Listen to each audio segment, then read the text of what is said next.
Hey, and welcome to Board with Life News for March 28th. Today I'm going to talk about Lauria, Asmoday Entertainment, Seven Wonders Armada, Architects of the West Kingdom, Mystic Vale, Twilight Garden, and the Kickstarter for No Pun Included. Let's get to it.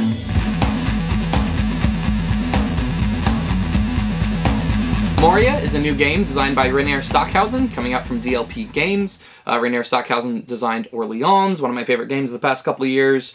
Lauria seems like a much lighter game than this. It's a set collection card game, so it seems like pretty simple, straightforward mechanics.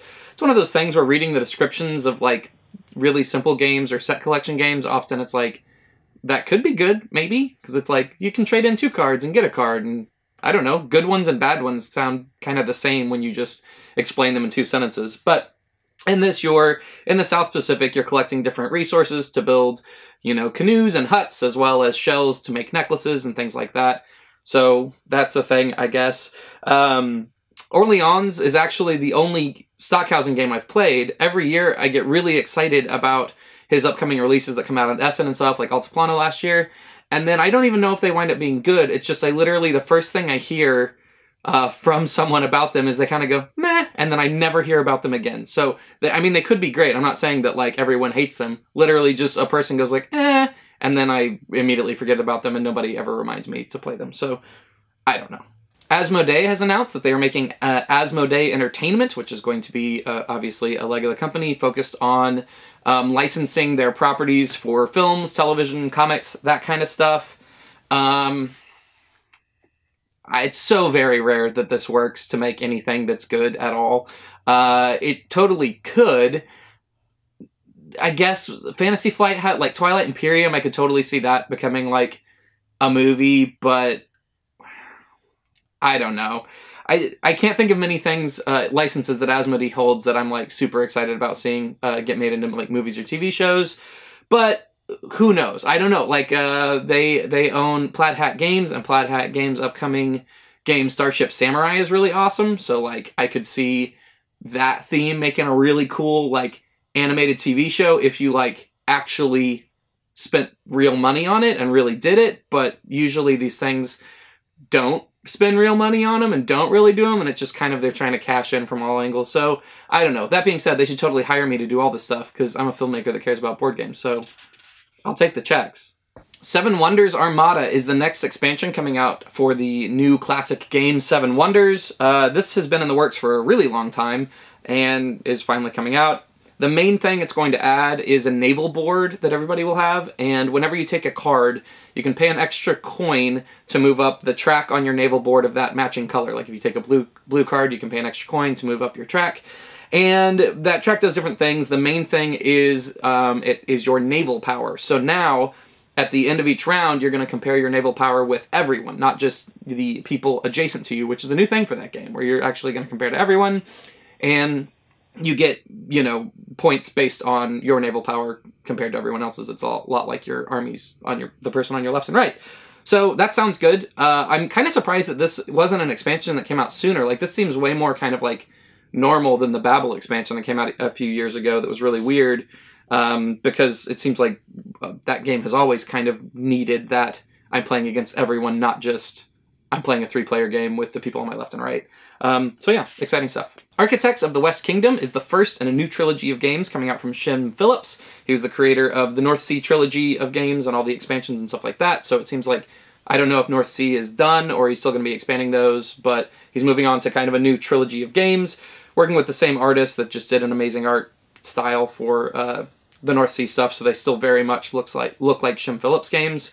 In the game, you are royal architects competing to impress the king, but you're also worried about kind of your social standing, so there's like black market dealings and stuff that you can take part in that are, you know, you get advantages during game, but at the end of the game, that will negatively impact your points, so it seems like a little bit of push your luck stuff going on there.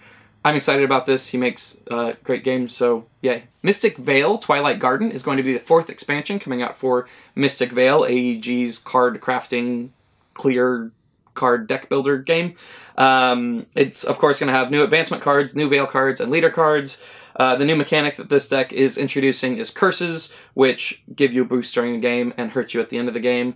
So that's interesting. The way I hope they work is that you can put things in your card, you You can overlay cards that are more powerful, but they're cursed, but then you can overlay the cursed parts later in the game. So it's like, I need to have it in my hand to overlay it, but is it on my deck? Can I get through my deck one more time before the game ends? Am I going to have that kind of stuff? That seems cool. So hopefully that's what it is. I don't know if it is or not. That's just my designer brain going like, this is what I would do. Mystic Vale is a game that came out I was really excited about. I played the base game and I liked it a lot, but found it really lacking. And then I haven't returned to it. So now that it's got a bunch of expansions out, I need to probably circle back around on that one and see kind of if I was right, that now that it's not lacking, it's great. This week's Kickstarter is for No Pun Included. For those unfamiliar, No Pun Included is a YouTube board game review series hosted by Efka and Elaine. They do a great job of doing kind of like funny and very insightful reviews of board games. So if you haven't checked them out, you should definitely check them out. In the Kickstarter, it's like a lot of the video content creators. This is as opposed to board game Kickstarters that are much more about like buying a thing. This is actually more about showing your support for a thing. So they're not like a ton of rewards or whatever, but they do have promos for different games, including Terraforming Mars, Clank in Space, a couple others.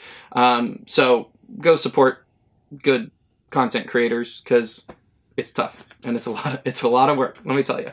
All right, that's the news for this week. Thanks so much for tuning in. Make sure you subscribe to this channel. Make sure you follow me on social media. I'm at Chris Bryan Games on Instagram and Twitter. And make sure you check out my Patreon linked below. There's some special rewards for people who support me on Patreon. And I would like to thank Josh Taub, I'm sorry, for supporting me in the past week or so. This week's question comes from @DanielSolis via Twitter, and he said, favorite non-game experience at Unpub. So for those of you unfamiliar, Unpub is a game convention for unpublished board games. Basically, you take your prototypes, you playtest them with a whole bunch of people. It's great. I love it. It's one of my favorite conventions from a design standpoint. I went this past weekend, and it was an amazing time. So I was thinking about this, and it's really hard to separate game from non-game stuff at Unpub because it's so focused on design and so many designers that it's just like, even when I'm just like sitting having dinner, we're all talking about design. So like I came up with some stuff that's not playing games, but just kind of in that realm.